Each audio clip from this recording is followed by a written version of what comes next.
ಎಲ್ಲ ಯಾವ ರೀತಿ ನಡೆದಿದೆ? ನಾಳಿನ ನಮ್ಮ ತಾಯಿಯ ಒಂದು 11ನೇ ದಿನದ ಕಾರ್ಯ ಏನಿದೆ ಆ ಕಾರ್ಯಕ್ಕೆ ಎಲ್ಲ ರೀತಿಯ ಸಿದ್ಧತೆಗಳು ಈಗಾಗಲೇ ಅಂತಿಮ ಹಂತಕ್ಕೆ ಬಂದಿರತಕ್ಕಂಥದ್ದು. ಕಳೆದ 5-6 ದಿವಸಗಳಿಂದ ನೂರಾರು ಕಾರ್ಮಿಕರ ಒಂದು ಶ್ರಮದಲ್ಲಿ ಈಗಾಗಲೇ ಎಲ್ಲ ಸಿದ್ಧತೆಗಳನ್ನು ನಡೆದಿದೆ. ನಾಳೆಯ ದಿನದ ಅಂತಿಮ ಒಂದು 11ನೇ ದಿನದ ಕಾರ್ಯಕ್ರಮಕ್ಕೆ ನಿರೀಕ್ಷೆಗೂ ಮೀರಿ ನಮ್ಮ ತಾಯಿಯವರು ಗಳಿಸಿರ್ತಕ್ಕಂಥ ಒಂದು ಪ್ರೀತಿ, ನಮ್ಮ ತಂದೆಯವರ ಸುದೀರ್ಘ ಒಂದು ಸಾಮಾಜಿಕ ರಾಜಕೀಯದ ಅವರ ಬದುಕಿನಲ್ಲಿ ಲಕ್ಷಾಂತರ ಕುಟುಂಬಗಳ ನೆರವಿಗೆ ಬಂದಿರತಕ್ಕಂಥದ್ದೇನಿದೆ, ಆ ಹಿನ್ನೆಲೆಯಲ್ಲಿ ನಮ್ಮ ನಿರೀಕ್ಷೆಗೂ ಮೀರಿ ಅವರ ಅಭಿಮಾನಿಗಳು ಬರ್ತಕ್ಕಂಥದ್ದು ಇದೆ ಅಂತಕ್ಕಂಥದ್ದು ಎಲ್ಲರ ಭಾವನೆ ಇದೆ. ಆ ಹಿನ್ನೆಲೆಯಲ್ಲಿ ನಮ್ಮ ತಾಯಿಯ 11ನೇ ದಿನದ ಕಾರ್ಯದಲ್ಲಿ ಇಲ್ಲಿ ಬರ್ತಕ್ಕಂಥವರು ಗೌರವ ಸಲ್ಲಿಸ್ತಕ್ಕಂಥದ್ದಕ್ಕೆ ಬರ್ತಕ್ಕಂಥವ ಯಾವುದೇ ರೀತಿಯ ಸಮಸ್ಯೆಗಳಿಗೆ ಒಳಗಾಗಬಾರ್ದು ಅಂತಕ್ಕಂಥದ್ದಕ್ಕೆ ಎಲ್ಲ ರೀತಿಯ ಸಂಪೂರ್ಣವಾದಂಥ ಪೂರ್ವ ಸಿದ್ಧತೆಗಳನ್ನು ಇಲ್ಲಿ ಇವತ್ತು ಮಾಡಿರ್ತಕ್ಕಂಥದ್ದು. ಅವರೆಲ್ಲರೂ ಬರ್ತಕ್ಕಂಥದ್ದೇನಿದೆ ನಮ್ಮ ನಿರೀಕ್ಷೆಗೆ ಮೀರಿ ಬಂದಂಥವರು ನಮ್ಮ ತಾಯಿಯ ಅಂತಿಮ ಒಂದು ಸಮಾಧಿಯ ದರ್ಶನವನ್ನು ಪಡೀತಕ್ಕಂಥದ್ದು, ಪೂಜೆ ಸಲ್ಲಿಸ್ತಕ್ಕಂಥದ್ದು. ಕಾರ್ಯಕ್ರಮದ ನಂತರ ಪ್ರಸಾದ ವಿನಿಯೋಗದ ಕಾರ್ಯಕ್ರಮವೂ ಏನಿದೆ, ಯಾವುದೇ ಸಮಸ್ಯೆಗಳಾಗಬಾರ್ದು ಅಂತಕ್ಕಂಥ ನಿಟ್ಟಿನಲ್ಲಿ ಎಲ್ಲ ರೀತಿಯ ಸಿದ್ಧತೆ ಮಾಡಿದ್ದೇವೆ. ಇವತ್ತು ಇಲ್ಲಿ 5-6 ಒಂದು ತಂಡಗಳ ಇಲ್ಲಿ ಪ್ರಸಾದ ತಯಾರು ಮಾಡ್ತಕ್ಕಂಥ ನಿಟ್ಟಿನಲ್ಲಿ ಜವಾಬ್ದಾರಿ ಕೊಟ್ಟಿರ್ತಕ್ಕಂಥದ್ದು. ಬಂದಂಥ ಲಕ್ಷಾಂತರ ಜನರಿಗೆ ಯಾವುದೇ ಸಮಸ್ಯೆ ಇಲ್ಲದೆ ಎಲ್ಲರೂ ಬಂದು ನಮ್ಮ ತಾಯಿಯ 11ನೇ ದಿನದ ಕಾರ್ಯಕ್ರಮದಲ್ಲಿ ಭಾಗವಹಿಸಿ ಅಂತಿಮವಾಗಿ ಅವರ ಒಂದು ಬದುಕಿನಲ್ಲಿ ಅವರೇನು ಪ್ರತಿನಿತ್ಯ ನಡ್ಕೊಂಬಂದಂಥ ಒಂದು ಅವರ ನಡವಳಿಕೆ ಏನಿದೆ, ಬಂದಂಥ ಅವ್ರ ಜೀವಂತ ಇದ್ದಾಗ ಅವರನ್ನು ಭೇಟಿ ಮಾಡ್ತಕ್ಕಂಥದ್ದು, ನಮ್ಮ ಮನೆಗೆ ಬರ್ತಕ್ಕಂಥವ್ರಿಗೆ ಪ್ರತಿಯೊಂದು ಸಮಯದಲ್ಲೂ ಅವರನ್ನು ಊಟ ಉಪಚಾರಗಳನ್ನು ಮಾಡಿ ಕಳಿಸ್ತಾ ಇದ್ದಂಥದ್ದೇನಿದೆ, ಅವರು ನಮ್ಮಿಂದ ಅಗಲಿ ಹೋಗಿರ್ತಕ್ಕಂಥ ಈ ಸನ್ನಿವೇಶದಲ್ಲೂ ಅದು ಈ ಸ್ಥಳದಲ್ಲಿ ಮುಂದುವರಿಬೇಕು ಅಂತಕ್ಕಂಥ ದೃಷ್ಟಿಯಿಂದಲೇ ನಾಳೆ ಎಲ್ಲ ರೀತಿ ಸಿದ್ಧತೆ ಮಾಡಿದ್ದೆ. ಪೂಜೆ ಎಷ್ಟೊತ್ತಿಗೆ? ನಾಳೆ ಬೆಳಗ್ಗೆ 10 ಗಂಟೆಗೆ ಪೂಜೆಯ ವಿಧಿವಿಧಾನಗಳೆಲ್ಲ ಪ್ರಾರಂಭ ಆಗುತ್ತೆ. ಬಹುಶಃ 10:30-11 ಗಂಟೆಗೆ ಮುಗಿಯುತ್ತೆ. ನಂತರದ ಬೆಳಗ್ಗೆಯಿಂದ ಸಾಯಂಕಾಲದವರೆಗೂ ಬರ್ತಕ್ಕಂಥ ಅವರ ಅಭಿಮಾನಿಗಳು, ಅವರ ಒಂದು ಪ್ರೀತಿ ಇಟ್ಕೊಂಡಿರ್ತಕ್ಕಂಥವರಿಗೆ ಎಲ್ಲ ರೀತಿಯ ಒಂದು ಇಲ್ಲಿ ಬಂದು ಅವರಿಗೆ ಅಂತಿಮ ಒಂದು ನಮನ ಸಲ್ಲಿಸಿ ಎಲ್ಲ ರೀತಿಯ ಪ್ರಸಾದಗಳನ್ನು ಸ್ವೀಕಾರ ಮಾಡಿ ಹೋಗ್ತಕ್ಕಂಥದ್ದಕ್ಕೆ ಎಲ್ಲ ಕಾರ್ಯಕ್ರಮಗಳನ್ನು 11 ಗಂಟೆಯಿಂದ ಪ್ರಾರಂಭ ಮಾಡ್ತಾರೆ. ಇಲ್ಲ, ಹಲವಾರು ಜನ ನಮ್ಮ ಪಕ್ಷದ ಮುಖಂಡರುಗಳಿರ್ಬೋದು, ಶಾಸಕರಿರ್ಬೋದು, ಮಾಜಿ ಮಂತ್ರಿಗಳಿರ್ಬೋದು, ಮಂತ್ರಿಗಳಿರ್ಬೋದು, ಎಲ್ಲರೂ ಬರ್ತಕ್ಕಂಥ ನಿರೀಕ್ಷೆ ಇದೆ. ಸರ್, ಕಾವೇರಿಯಿಂದ ನೀರು ಹರಿಸೋದಕ್ಕೆ 4.56 TMC ಆಗಲೇ ನಿನ್ನೆಯ ದಿನ ದೆಹಲಿಯಲ್ಲಿ ನಡೆದಂಥ ಕಾವೇರಿ ನೀರಿನ ನಿರ್ವಹಣಾ ಸಮಿತಿ ಏನಿದೆ, ಅವರು ಕೊಟ್ಟಿರ್ತಕ್ಕಂಥ ಒಂದು ಆದೇಶ ಏನಿದೆ, ಅದು ಒಂದು ಕಡೆ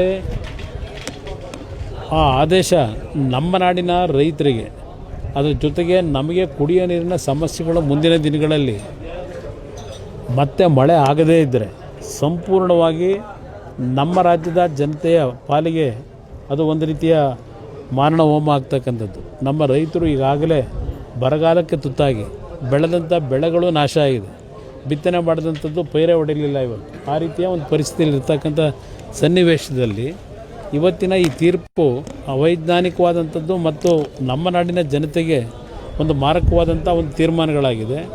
ಇದರ ವಿರುದ್ಧ ಇವತ್ತು ನಾವು ಒಗ್ಗಟ್ಟಿನಿಂದ ಹೋರಾಟ ಮಾಡಬೇಕಾಗ್ತದೆ. ಈಗಾಗಲೇ ಆ ಭಾಗದ ರೈತ ಮುಖಂಡರುಗಳು, ಹಲವಾರು ಕನ್ನಡ ಸಂಘ ಸಂಸ್ಥೆಗಳು ಹೋರಾಟಕ್ಕೆ ಈಗಾಗಲೇ ಕರೆಯನ್ನು ಕೊಟ್ಟಿದ್ದಾರೆ. ಅದು ಒಂದು ರೀತಿ ನಮ್ಮ ಒಂದು ಪ್ರತಿಭಟನೆ, ನಮ್ಮ ರಾಜ್ಯಕ್ಕಾಗಿರ್ತಕ್ಕಂಥ ಅನ್ಯಾಯವನ್ನು ಇವತ್ತು ತಮಿಳುನಾಡಿನವರು ನಮ್ಮ ಮೇಲೆ ಒತ್ತಡ ಹಾಕಿ ಇವತ್ತು ಏನು ನಮಗೆ ನೀರನ್ನು ಕೊಡಲೇಬೇಕು ಅಂತಕ್ಕಂಥ ಟ್ರಿಬ್ಯುನಲ್ನ ಆದೇಶದ ಮೇರೆಗೆ ಒತ್ತಡಗಳೇನಿದೆ, ಇವತ್ತು ನಮ್ಮ ಪರಿಸ್ಥಿತಿ ಏನಿದೆ ಅಂತಕ್ಕಂಥದ್ದನ್ನು ಧ್ವನಿ ಎತ್ತದೇ ಇದ್ದರೆ ಅದು ಎಲ್ಲ ಒಂದು ಕಡೆ ನಮ್ಮ ತಪ್ಪುಗಳಾಗ್ತದೆ ಅಂತಕ್ಕಂಥದ್ದು ನನ್ನ ಅಭಿಪ್ರಾಯ. ಇದರಲ್ಲಿ ಎಲ್ಲರೂ ಒಗ್ಗಟ್ಟಿನಿಂದ ಹೋರಾಟ ಮಾಡಬೇಕು ಅನ್ನೋದು ನಾನು ಅಭಿಪ್ರಾಯ ವ್ಯಕ್ತಪಡಿಸ್ತೀನಿ.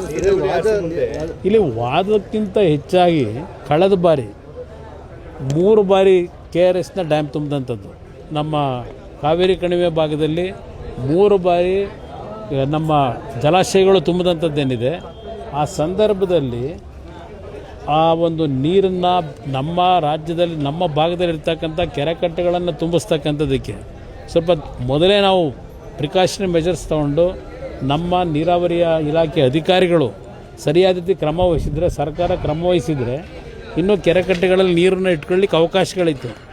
ಆ ನಿಟ್ಟಿನಲ್ಲಿ ನಾವಿವತ್ತು ನಮ್ಮ ಕೆರೆಕಟ್ಟೆಗಳಿಗೆ ನೀರನ್ನು ತುಂಬಿಸ್ತಕ್ಕಂಥದ್ದನ್ನು ಯಾವ ಒಂದು ನೇಚರ್ ನಮಗೆ ಬೆಂಬಲ ಕೊಡ್ತಕ್ಕಂಥ ಸನ್ನಿವೇಶಗಳಲ್ಲಿ ಅದು ಸಮುದ್ರಕ್ಕೆ ನೀರು ಹೋಗದೇ ಇರತಕ್ಕಂಥ ರೀತಿಯಲ್ಲಿ ನಾವು ನಮ್ಮ ಕಾರ್ಯಕ್ರಮಗಳನ್ನು ಹಾಕೊಳ್ಳದೇ ಇದ್ದರೆ ಇಂಥ ಒಂದು ಪರಿಸ್ಥಿತಿಗಳಲ್ಲಿ ನಾವು ಕೆಟ್ಟ ಒಂದು ವಾತಾವರಣ ನಮ್ಮ ರಾಜ್ಯದ ರೈತರ ಬದುಕು ಮತ್ತು ನಮ್ಮ ನಾಡಿನ ನಾಗರಿಕರಿಗೆ ಕುಡಿಯೋ ನೀರನ್ನು ಕೊಡಲಿಕ್ಕೂ ಇವತ್ತು ಸಮಸ್ಯೆಗಳನ್ನು ಎದುರಿಸ್ತಕ್ಕಂಥದ್ದು ಈಗ ಕಾಣ್ತಾ ಇದ್ದೇವೆ. ಆ ಹಿನ್ನೆಲೆಯಲ್ಲಿ ಈಗಾಗಲೇ ಹಲವಾರು ವರ್ಷಗಳ ಹಿಂದೆ ನಡೆದಂಥ ಈ ರೀತಿಯ ಒಂದು ಸಂದರ್ಭಗಳಲ್ಲಿ ಆದಂಥ ಘಟನೆಗಳೇನಿದೆ ಅದನ್ನು ಗಮನದಲ್ಲಿಟ್ಕೊಂಡು ನಾವಿವತ್ತು ಕೆಲವು ನಮಗೆ ಹೆಚ್ಚಿನ ಮಳೆ ಆದಂಥ ಸಂದರ್ಭದಲ್ಲಿ ಆ ನೀರು ತಮಿಳುನಾಡಿಗೆ ಹೋಗಿ ಅಲ್ಲಿಂದ ಸಮುದ್ರಕ್ಕೆ ಹೋಗ್ತಕ್ಕಂಥದ್ದನ್ನು ತಡೆಯತಕ್ಕಂಥ ನಿಟ್ಟಿನಲ್ಲಿ ಯೋಜನೆಗಳನ್ನು ಹಾಕೋಬೇಕಾದಂಥದ್ದು ನಮ್ಮ ಒಂದು ಸರ್ಕಾರಗಳ ಕರ್ತವ್ಯವೇನಿದೆ, ಅದರಲ್ಲಿ ನಾವು ಎಡವಿದ್ದೇವೆ. ಅದನ್ನು ಸರಿಪಡಿಸ್ಕೋಬೇಕು ಅಂತಕ್ಕಂಥ ಹೇಳಲಿಕ್ಕೆ ಬಯಸ್ತೇನೆ. ರಾಜ್ಯದ ಪರಿಸ್ಥಿತಿನ ಮುಂದೆ ಪ್ರೆಸೆಂಟ್ ಮಾಡಿದ್ರೆ ಒಂದು ಕಡೆ ಸಮರ್ಪಕ ಮಾಡಲಿಲ್ಲ. ಇಲ್ಲಿ ಪ್ರೆಸೆಂಟ್ ಮಾಡ್ತಕ್ಕಂಥದ್ದು ಒಂದು ಭಾಗ.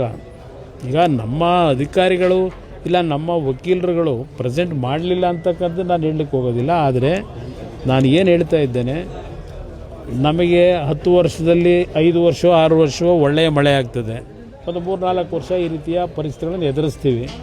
ಇದರ ಹಿನ್ನೆಲೆಯಲ್ಲಿ ನಮಗೆ ಆದಂಥ ಈ ಹಲವಾರು ವರ್ಷಗಳ ಅನುಭವಗಳೇನಿದೆ, ತಮಿಳುನಾಡಿನ ಅಲ್ಲಿಯ ಸರ್ಕಾರಗಳು ಅಲ್ಲಿಯ ರೈತರ ಒತ್ತಡಗಳೇನಿದೆ ಇದೆಲ್ಲವನ್ನು ಗಮನಿಸಿದ್ದೇವೆ ಈಗಾಗಲೇ. ಆ ನಿಟ್ಟಿನಲ್ಲಿ ನಮ್ಮ ಕೆರೆಕಟ್ಟೆಗಳಿಗೆ ನೀರನ್ನು ತುಂಬಿಸ್ತಕ್ಕಂಥದ್ದು, ನಮ್ಮ ಜಲಾಶಯಗಳು ಭರ್ತಿಯಾದಾಗ ಅದಕ್ಕೆ ಟಾಪ್ ಪ್ರಿಯಾರಿಟಿನ ಟೆಕ್ನಿಕಲಿ ಯಾವುದೇ ಸಮಸ್ಯೆಗಳು ಇಲ್ಲೇ ಇರತಕ್ಕಂಥ ರೀತಿಯಲ್ಲಿ ಕಾರ್ಯಕ್ರಮಗಳನ್ನು ರೂಪಿಸಬೇಕಾದಂಥದ್ದು ಸರ್ಕಾರಗಳ ಕರ್ತವ್ಯ ಇದೆ.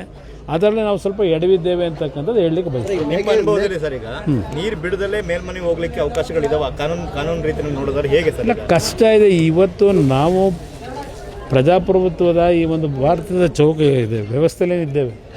ಈ ಇದು ನಮ್ಮ ಒಕ್ಕೂಟದ ವ್ಯವಸ್ಥೆಯಲ್ಲಿ ಇವತ್ತು ಹಲವಾರು ರೀತಿಯ ಕಾನೂನಿನ ತೊಡಕುಗಳಿದೆ. ಸುಪ್ರೀಂ ಕೋರ್ಟು ಮತ್ತು ನ್ಯಾಯಾಲಯಗಳ ತೀರ್ಪಿನಲ್ಲಿ ಹಲವಾರು ಸಂದರ್ಭದಲ್ಲಿ ನಮ್ಮ ರಾಜ್ಯಕ್ಕಾಗಿರ್ತಕ್ಕಂಥ ತೀರ್ಪುಗಳ ಬಗ್ಗೆ ನಾನು ಚರ್ಚೆ ಮಾಡಲ್ಲ. ಆದರೆ ವಾಸ್ತವಾಂಶವನ್ನು ನೋಡಿದಾಗ ಗ್ರೌಂಡ್ ರಿಯಾಲಿಟಿನ ನಮ್ಮ ರಾಜ್ಯಕ್ಕೆ ಹಲವಾರು ವರ್ಷಗಳಿಂದ ಅನ್ಯಾಯ ಆಗ್ತಾ ಬಂದಿದೆ, 100 ವರ್ಷಗಳಿಂದ. ಇದನ್ನು ನಾವು ಬರೀ ಟೀಕೆಗೆ ಆಸ್ಪದ ಕೊಡದೆ ನಾವು ಸರ್ಕಾರಗಳನ್ನು ನಡೆಸಬೇಕಾದ್ರೆ ಇದನ್ನು ಯಾವ ರೀತಿ ಗ್ರೌಂಡ್ ರಿಯಾಲಿಟಿನಲ್ಲಿ ಸರಿಪಡಿಸ್ಕೊಳ್ಳಿಕ್ಕೆ, ಇಂಥ ಒಂದು ಬರಗಾಲಗಳು ಬಂದಾಗ, ನೀರಿನ ಸಮಸ್ಯೆ ಬಂದಾಗ ಅದನ್ನು ನಮ್ಮ ರೈತರು ನಮ್ಮ ನಾಡಿನ ಜನತೆಗೆ ಅನಾನುಕೂಲಗಳಾಗದೇ ಇರತಕ್ಕಂಥ ರೀತಿಯಲ್ಲಿ ಯಾವ ರೀತಿ within the purview of our legal ಇದೇನಿದೆ ಆ ಹಿನ್ನೆಲೆಯಲ್ಲಿ ನಾವು ಕ್ರಮಗಳನ್ನು ತೆಗೆದುಕೋಬೇಕು ಅನ್ನೋದು ನಾನು ಈ ಸರ್ಕಾರದ ಮೇಲೆ ಒತ್ತಾಯ ಹಾಕ್ಲಿಕ್ಕೆ ಬಯಸ್ತೀನಿ. Thank you brother.